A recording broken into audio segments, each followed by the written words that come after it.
আসসালামু আলাইকুম প্রিয় গাইস, সবাই কেমন আছেন জানাবেন। আলহামদুলিল্লাহ, দোয়া করি আপনাদেরকে আল্লাহ পাক রাব্বুল আলামিন ভালো রাখুক। আমার জন্য দোয়া করবেন।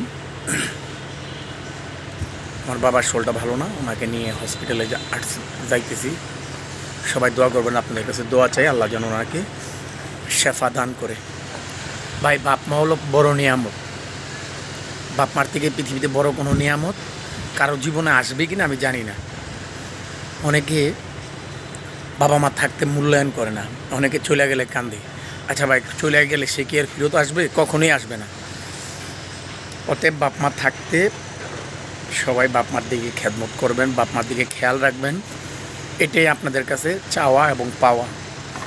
আপনি আপনার বাপ মাকে খেদমত করলে দুনিয়াতে তো নিয়ামত পাবেনই, আখেরাতেও মহান আল্লাহ পাক রাব্বুল আলামিন আপনাকে খালি হাতে ফিরাবে না।